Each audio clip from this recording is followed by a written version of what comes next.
ગુજરાતની અંદર આપણે જોયું કે સાર્વત્રિક મેઘમહેર થઈ રહી હતી, પરંતુ હવે જે આ વરસાદનો રાઉન્ડ ચાલી રહ્યો હતો એ હવે ધીમે ધીમે છે ક્યાંક ઓછો થવા જઈ રહ્યો છે। એટલે કે હવે લગભગ 15 તારીખ સુધીની અંદર ઘણા બધા વિસ્તાર એવા છે કે હળવોથી મધ્યમ વરસાદ પડી શકે એમ છે। પરંતુ આજે કયા જિલ્લાની અંદર અતિ ભારે વરસાદની સંભાવના છે તે વ્યક્ત કરવામાં આવી છે તેમની વાત કરીએ। નમસ્કાર, આપ જોઈ રહ્યા છો નિર્ભય ન્યૂઝ અને હું છું આપની સાથે રિદ્ધિ।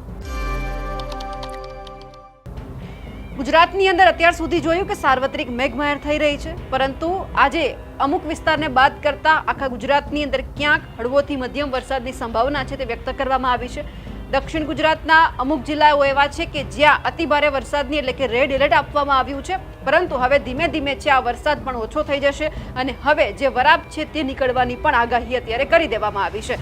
એટલે કે જેટલા પણ ખેડૂતોના ખેતરની અંદર અત્યારે જોયું હતું કે પાણી ખેતર થઈ ગયા હતા, એ જે ખેડૂત છે ક્યાંક વરાપની રાહ જોઈ રહ્યો હતો, હવે એમને ક્યાંક વરાપ પણ મળવાની છે।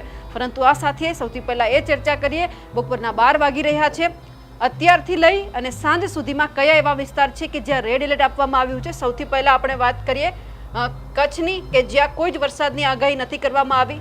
ભારેથી અતિ ભારે કે હળવાથી મધ્યમ વરસાદની પણ સંભાવના નથી। રાજકોટ જિલ્લો પણ અત્યારે આપણને કે હોય વેરાવળ હોય ઓખા હોય એટલે કે સૌરાષ્ટ્ર પંથક આખો છે ત્યાં આપણને અતિ ભારે વરસાદ નથી દેખાતો, પણ વરસાદ છે લગભગ બપોરના સમય દરમિયાન સુરતની આજુબાજુના વિસ્તાર છે ત્યાં આપણને દેખાઈ રહ્યો છે। ભારે વરસાદની જે શક્યતા છે તે વ્યક્ત કરવામાં આવી છે। મધ્ય ગુજરાતની અંદર હજુ વરસાદ નથી, ઉત્તર ગુજરાત છે ત્યાં પણ વરસાદની કોઈ જ સંભાવના નથી દેખાતી, પરંતુ આ જ આગાહી છે બપોર સુધીમાં જોઈએ તો ફરી એક વખત એ જ પરિસ્થિતિ સાંજના 6 વાગ્યા સુધી દેખાઈ રહી છે। જે રીતે હવામાન નિષ્ણાતો એવું કહી રહ્યા છે કે હવે ક્યાંય જ વરસાદ નથી, એટલે કે વરસાદ હશે પરંતુ અમુક વિસ્તારને બાદ કરતા બીજે ક્યાંય નહીં હોય અને ત્યાં પણ કોઈ જ આભ ફાટવાની સ્થિતિ, અતિવૃષ્ટિ જેવી સંભાવના નહીં થાય। કારણ કે આજે આપણે જોયું કે લગભગ સુરત હોય કે સુરતના અમુક વિસ્તારો હોય, તાપી હોય, પછી ઘણા બધા ડાંગ વિસ્તાર એવા છે કે જ્યાં અતિ ભારે વરસાદ વરસ્યો છે। ઘણા બધા વિસ્તાર એવા છે કે જ્યાં 19 ઇંચ સુધી વરસાદ છે દક્ષિણ ગુજરાતમાં નોંધાઈ ચૂક્યો છે। 19 ઇંચ, 18 ઇંચ, 17 ઇંચ, 15 ઇંચ સુધી પણ અહીંયા વરસાદ છે તે નોંધાયો છે। હવે એ પરિસ્થિતિ નથી દેખાવાની, પરંતુ સુરતની અંદર હજુ પણ જળબંબાકારની સ્થિતિ આપણને દેખાઈ રહી છે કે ત્યાં હજુ પણ એટલું જ પાણી ભરાયેલું છે કે લોકો અત્યારે તંત્ર છે એમને ક્યાંક મદદ માટે પણ હાંકલ કરવામાં આવી છે। તંત્ર પણ અત્યારે સ્ટેન્ડ બાય રાખવામાં, અલગ અલગ NDRF હોય કે SDRF હોય ત્યાં રાખવામાં આવ્યા છે, જેથી કરીને કોઈ લોકોને મુશ્કેલી ન પડે। બાકી આપણને કોઈ જ વરસાદ નથી દેખાતો। હા, પરંતુ જે બંગાળની ખાડીની અંદર જે સિસ્ટમ સક્રિય થઈ હતી એ હવે ધીમે ધીમે ક્યાંક થોડી ઉત્તર તરફ જઈ રહી છે, એટલે આપણને ત્યાંથી હવે ટૂંક સમયની અંદર ફરી એક વખત વરસાદનો જે નવો રાઉન્ડ છે તે જાહેર થઈ શકે એમ છે। હવે વાત કરીએ કે જે ભારે વરસાદની સંભાવના વ્યક્ત કરવામાં આવી છે, એટલે કે ઓરેન્જ એલર્ટ ક્યાં છે? ભારેથી અતિ ભારે વરસાદની સંભાવના માત્ર નવસારી, દમણ, વલસાડ, દાદરાનગર હવેલી અને ડાંગમાં છે। બાકી ભારે વરસાદની જો સંભાવના વ્યક્ત કરીએ જે કરવામાં આવી છે એમાં અમરેલી, ભાવનગર, સુરત, તાપી, નર્મદા, છોટાઉદેપુર અને દાહોદ। બાકી ગુજરાતની અંદર કોઈ જેવા વિસ્તાર નથી કે જ્યાં વરસાદની સંભાવના હોય। હા, અમુક વિસ્તાર હશે કે જ્યાં માત્ર છૂટાછવાયા વિસ્તારોની અંદર એકદમ હળવોથી મધ્યમ વરસાદ છે તે પણ પડી શકે એમ છે। હવે એ પણ સાંભળી લઈએ કે જ્યાં વરસાદનો રાઉન્ડ શરૂ થયો હતો એ હવે ક્યારે પૂરો થવાનો છે અને હવે જે તડકો છે એટલે કે વરાપ છે ક્યારથી નીકળવાની છે। સાંભળીએ હવામાન નિષ્ણાત પરેશ ગોસ્વામી પાસેથી। હવે ધીમે ધીમે વરસાદમાંથી મુક્તિ મળવાની છે। જ્યાં વધારે વરસાદ છે એ લોકો તો ઓલરેડી હવે એવું ઈચ્છી રહ્યા છે કે હવે આ વરસાદ બંધ થાય તો સારું, કેમ કે હવે થોડું સામાન્ય કરતા વધી ગયું છે, એટલે હવે આ સિસ્ટમ ઉત્તર પૂર્વ દિશા તરફ આગળ વધવાની છે। છતાં પણ હજુ લગભગ 24 કલાક માટે, જો કે આજે મોડી રાતથી સૌરાષ્ટ્રના જે ગીર સોમનાથ હોય, અમરેલી હોય, ભાવનગરના દરિયાઈ કાંઠાના ભાગો હોય એમાં મોડી રાત સુધી વરસાદ ચાલુ રહેશે, પણ મોડી રાત્રેથી ત્યાં હળવું પડી જશે। પણ દક્ષિણ ગુજરાતના જે વિસ્તાર છે રીતિબેન, એને હજુ પણ 24 કલાક માટે ભારેથી અતિ ભારે વરસાદની શક્યતાઓ છે। દક્ષિણ ગુજરાત એટલીમાં તમામ જિલ્લા આવી જાય, વલસાડ હોય કે વાપી, નવસારી, જે હોય, મહારાષ્ટ્રના મુંબઈથી લઈને સુરત સુધી એ તમામ વિસ્તારમાં આવનારા 24 કલાક દરમિયાન અતિ ભારે વરસાદ વરસી શકે। 1 કલાકે 5 ઇંચ અથવા તેનાથી વધારે વરસાદ પડે તેવી પણ સંભાવનાઓ છે, કેમ કે હવે સિસ્ટમના આઉટર ક્લાઉડ પણ ત્યાંથી પસાર થઈ રહ્યા છે, એટલે થંડરસ્ટોર્મ પણ થશે। ઘણી જગ્યાએ ગાજવીજનું પ્રમાણ દક્ષિણ ગુજરાતમાં વધી જશે, પવનની ઝડપ પણ કદાચ વધી શકે છે, કેમ કે હવે આઉટર ક્લાઉડ પસાર થવાના છે। સિસ્ટમનો જ્યારે સેન્ટ્રલ પાર્ટ હોય ત્યારે એ વિસ્તાર થોડોક શાંત હોય, પણ જેના આઉટર ક્લાઉડ છે એમાં થોડુંક તોફાન વધારે હોય એટલે આઉટર ક્લાઉડ પસાર થશે તો થોડોક તોફાની વરસાદ પણ જોવા મળશે અને આવનારા 24 કલાક દરમિયાન આપણે ઈચ્છતા નથી એવા વિડીયો દક્ષિણ ગુજરાતમાંથી આવી શકે છે, એટલે કે તબાહી ભર્યા દ્રશ્યો જોવા મળી શકે છે, જેમાં ડાંગ આહવા છે એમાં પણ ખૂબ અતિ તીવ્રતા સાથે અતિ ભારે વરસાદની શક્યતા, જેમ સુરતની પણ એ જ પરિસ્થિતિ થશે અને વલસાડ, વાપી, નવસારીની પણ એ જ પરિસ્થિતિ થશે. એટલે આપના માધ્યમથી મારી તો દરેક નાગરિકોને અપીલ છે કે દક્ષિણ ગુજરાતના કોઈ પણ જિલ્લામાં, કોઈ પણ તાલુકા કે કોઈ પણ ગ્રામ્ય વિસ્તારમાં રહેતા હોય, નીચાણવાળા વિસ્તારમાં રહેતા હોય તો સલામત સ્થળે ખસી જવું, કેમ કે હવે તોફાની વરસાદની શરૂઆત અત્યારથી થવા જઈ રહી છે અને તંત્રએ પણ અહીંયા એલર્ટ થવાની જરૂર છે. એનડીઆરએફની ટીમે અને બધાએ સ્ટેન્ડ બાય રહેવું પડશે, સાવચેતી રાખવી પડશે, રેસ્ક્યુ ટીમને તૈયાર રાખવી પડશે, કેમ કે હજુ દક્ષિણ ગુજરાતની અંદર 24 કલાક સુધી હજુ એક ઘાત રહેલી છે અને આ ઘાત હવે ખૂબ ભયાનક હશે. એટલે આ સિસ્ટમ પછી આવતીકાલે 24 કલાક બાદ આ ગુજરાત ઉપરથી પસાર થઈ જશે 8 તારીખથી, પછી ગુજરાતની અંદર વરસાદની તીવ્રતા અને વિસ્તાર બધામાં ઘટાડો થઈ જશે. પછી એક પ્રકારે વરાપનો માહોલ નીકળશે. એક વાત ચોક્કસ એ છે કે પછી ગુજરાતની અંદર કોઈ એક્ટિવ સિસ્ટમ નહીં જોવા મળે, છતાં પણ આ 700 એચપીએ લેવલથી જે સિસ્ટમ પસાર થઈ હોય રીધિબેન, તો સ્વાભાવિક રીતે અમુક ભેજ છે તૂટેલો હોય અને સાથે મોન્સૂન ઓફશોર ટ્રફ છે હજુ સક્રિય છે. એટલે આ આવતીકાલથી વરસાદની તીવ્રતા અને વિસ્તાર ઘટશે, છતાં પણ 15 જુલાઈ સુધી છૂટાછવાયા હળવા મધ્યમથી સામાન્ય ઝાપટા, પણ એ છૂટાછવાયા વિસ્તારમાં હશે. ઝાપટાથી લઈને મધ્યમ વરસાદ છે એ વરસતો જશે. આ પ્રકારની પરિસ્થિતિ છે આવનારા દિવસમાં રહેવાની છે. હવે અરાઉન્ડ 15 તારીખ સુધી તમે વાત કરી કે છૂટાછવાયા વિસ્તારોમાં વરસાદ પડવાનો છે. હવે આ જ રીતે વરસાદ જોયું, આવનારા સમયમાં ફરીવાર આટલો વરસાદ ક્યારે આવશે, બીજો રાઉન્ડ ક્યારે શરૂ થવાનો છે? પહેલી વાત તો એ છે કે 15 તારીખ સુધી તો કોઈ મોટા વરસાદની સંભાવનાઓ નથી. પછી એક બંગાળની ખાડીની અંદર સિસ્ટમ બનવા જઈ રહી છે. અત્યાર સુધી જે આપણે વરસાદ પડ્યો એ અરબ સાગરની જે સિસ્ટમ હતી એને કારણે થયો છે, પણ બંગાળની ખાડી પણ હવે સાથોસાથ સક્રિય દેખાય છે અને બંગાળની ખાડીની અંદર એક સિસ્ટમ બનશે, લગભગ 15 થી 20 જુલાઈ આસપાસ ગુજરાત ઉપરથી પસાર થાય તેવી સંભાવનાઓ છે, જેને કારણે મધ્ય ગુજરાત, ઉત્તર ગુજરાત, કચ્છના વિસ્તાર હોય, પશ્ચિમ સૌરાષ્ટ્રના વિસ્તાર હોય એને સારા વરસાદની શક્યતાઓ છે. સારા વરસાદ ખરા રીધિબેન, પણ આ રાઉન્ડમાં જે ધોધમાર પડ્યા એટલા નહીં, એટલે આના કરતા તો થોડીક તીવ્રતા ઓછી જોવા મળશે. કેમ કે તમારો સવાલ પણ એ છે કે આ રાઉન્ડમાં જે જોવા મળ્યું એવો વરસાદ ક્યારે, તો એવો વરસાદ તો હમણાં નહીં જોવા મળે, કેમ કે આ બહુ મોટી સિસ્ટમ હતી અને આમાં થોડુંક વરસાદની તીવ્રતા વધારે જોવા મળે. 15 થી 20 તારીખમાં હળવા મધ્યમ વરસાદ હશે, જે લોકોને વાવણી નથી થઈ એના માટે ફાયદારૂપ વરસાદ ચોક્કસથી હશે. એટલે 15 થી 20 તારીખમાં વરસાદ આવશે, પણ તીવ્રતા ઓછી રહેશે. એમાં વિસ્તાર પણ કદાચ ઓછા હશે. એ પણ આમાં તો 80% વિસ્તાર હતા, એમાં 80% વિસ્તારને ન કવર કરે.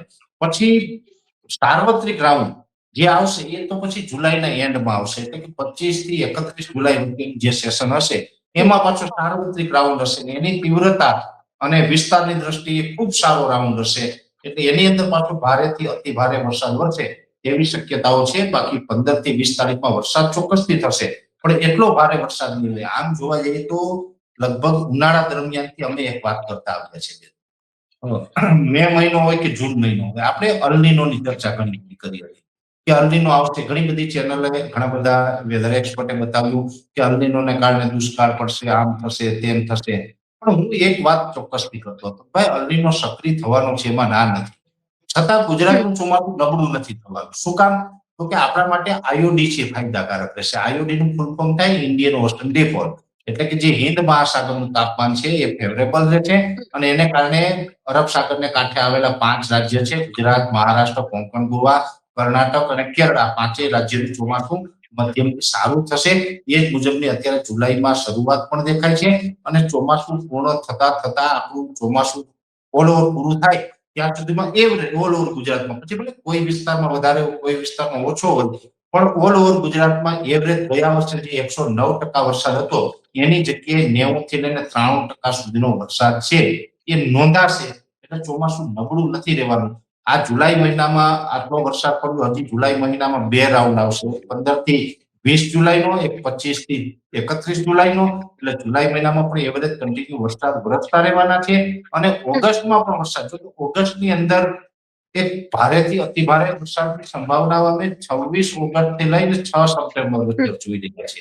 જે આ હમ. 8-9 દિવસના ગાળામાં જે અતિ ભારે વરસાદ પડ્યો એવી જ રીતે 26 ઓગસ્ટ થી લઈને 6 સપ્ટેમ્બર એમાં પણ ભારેથી અતિ ભારે વરસાદ પડશે અને કહી શકાય કે ગુજરાતના તમામ વિસ્તાર એવા છે જ્યાં પાણીની વ્યવસ્થા થઈ જાય, ડેમો બધા ભરાઈ જાય, કુવાઓ ભરાઈ જાય, આ પ્રકારનો માહોલ છે એ રહેવાનો છે. ઓલ ઓવર ગુજરાતનું ચોમાસું છે આ જ રીતે કન્ટિન્યુ વરસાદ વરસતો રહેશે. આ એક વાત અલગ છે કે અવડો મોટો વિસ્તાર હોય તો સ્વાભાવિક રીતે ગમે એવો સાર્વત્રિક વરસાદ આવે તો 2-3 જિલ્લા હોય એને કદાચ વરસાદનો લાભ ન મળે. જેવી રીતે જોવા જઈએ તો પોરબંદરના અમુક ગ્રામ્ય વિસ્તારને લાભ નથી મળ્યો. પોરબંદરના અમુક વિસ્તારમાં વાવણી લાયક વરસાદ છે, અમુકમાં નથી. દ્વારકા જામનગરમાં પણ એવું છે. જામનગરનું જામજોધપુર જોઈએ ખૂબ સારો વરસાદ છે અને વાવણી લાયક વરસાદ છે, વાવણી સારામાં સારી થાય એવો પણ વરસાદ છે. પણ એ સામે જામનગર જિલ્લાના બીજા વિસ્તારમાં પરફોર્મન્સ નથી. દ્વારકામાં પણ આ પરિસ્થિતિ છે. મોરબી સુરેન્દ્રનગરમાં તો આમ પણ કાયમી માટે વરસાદનું પ્રમાણ ઓછું રહેતું હોય છે કેમ કે એવો ભૂભાગ છે. તો ત્યાં પણ વરસાદ છે પણ પ્રમાણ ઓછું. આજે રાત્રે બનાસકાંઠા, વાવ, થરાદ અને પાટણ જિલ્લામાં પણ આમ તો વરસાદ નોંધાયો. ઘણી જગ્યાએ ભાભર સહિતના વિસ્તારો હોય, વાવ તાલુકાના વિસ્તારો હોય, વાવણી લાયક વરસાદ આજે રાત્રે 7 તારીખે સવાર સુધીમાં પડ્યું છે. પણ કચ્છ જિલ્લો છે સંપૂર્ણપણે કોરો છે. કચ્છ જિલ્લામાં એક વાગડ વિસ્તાર છે જે રાપર તાલુકો કહીએ એમાં કઈક ઠીક ઠીક પ્રમાણ છે. આમ તો વાગડ વિસ્તાર છે ને રિધિબેન, એમાં તો વરસાદ થાય તો જ વાગડ ભલું એવું કહેવાય છે. બાકી વાગડમાં તો વરસાદનું પ્રમાણ ઓછું જ રહેતું હોય. એટલે તો આપણે એક કહેવત છે કે શિયાળે સોરઠ ભલો, ઉનાળે ભલો ગુજરાત, વર્ષે તો વાગડ ભલો ને કચડો 12 માસ. વાગડ છે ને તો વર્ષે તો ભલો, નહીં તો ના વર્ષે. એટલે વાગડમાં આ વર્ષે ભલો થયો છે અને આજે રાત્રે વરસી ગયો. નકર ત્યાં પ્રમાણ ઓછું રહેતું હોય. પણ કચ્છ જિલ્લાની અંદર ચિંતા કરો નથી. જો અત્યારે દિવ્યન ચિંતા ખેડૂતોને એ છે જ્યાં વરસાદ નથી પડ્યો. એક તો અલ્નીનોની વાત છે ઉનાળા દરમિયાનથી સાંભળતા આવે છે ખેડૂત. એટલે મનની અંદર ક્યાંક ચિંતાના બીજ તો ત્યારે જ રોપાઈ ગયા હતા. અને એમાં આ રાઉન્ડે જે વિસ્તારને બાકી રાખી દીધા હોય એની અંદર એક એવો ડર ઉભો થયો હશે કે હવે તો અમારે વરસાદ જ નહીં થાય અને અમારે દુષ્કાળ પડશે. પણ હું એટલું ચોક્કસ કહું કે ભાઈ દરેક રાઉન્ડ છે આપણા વિસ્તારમાં ન આવે. એકાદો રાઉન્ડ ન આવ્યો તો કોઈ વાંધો નહીં, ભગવાન આવતા રાઉન્ડમાં કૃપા કરશે, આવતા રાઉન્ડમાં સારો વરસાદ થશે. દુષ્કાળ ગુજરાતના એક પણ જિલ્લામાં પડવાનો નથી. એટલે કોઈની અંદર મનમાં આ ડર હોય તો એ ડર કાઢજો. આવા ડરમાં ન રહેવું. વરસાદ બધાને થશે, બધાની ઉપર ભગવાનની કૃપા થવાની છે. હા, એટલે સવાલ એટલા માટે પરેશભાઈ હતો કારણ કે અમે પણ જ્યારે વરસાદની વાત કરીએ ત્યારે ઘણા બધા ખેડૂત એવું કહે છે કે આમ સાર્વત્રિક મેઘમહેર દેખાય, પરંતુ જે ખેડૂતો જે વાત કરે છે કે અમારા વિસ્તારમાં કોઈ વરસાદ નથી. આમ આખા ગુજરાતમાં સાર્વત્રિક વરસાદ આપણે જોતા હોઈએ. હા, એટલે બેન આપણે કીધું કે 80% જો આમાં પછી જે ખેડૂત છે ને એ સ્વાભાવિક છે. એ પૂછપરછ તો સ્વાભાવિક કરે કેમ કે એને વરસાદની જરૂર છે, વરસાદની રાહ જોઈને બેઠા ન થાય. એટલે ક્યારેક પણ તમે ને હું આપણે વરસાદની ચર્ચા કરતા હોય તો કોમેન્ટ કરીને તમને મને પૂછે કે અમારે ક્યારે. હવે જેને થઈ ગયો છે એને તો શાંતિ છે. હવે એને તો આપણી વાત સાંભળવાની બહુ જરૂર નથી કેમ કે એને ઓલરેડી થઈ ગયો છે. એટલે એ કોમેન્ટ પણ નહીં કરે અને એને કઈ જરૂર નથી. પણ જેને નથી થયું ને એની ચિંતા છે અને એની ચિંતા વ્યાજબી છે, આપણે માનીએ. અને પણ હવે આપણે તો શું છે બેન કે વિજ્ઞાન અને ટેકનોલોજીનો માણસ છે હું કે આપણે બધા માહિતી આપી શકીએ. વરસાદને લઈ આવી તો શકવાના નથી.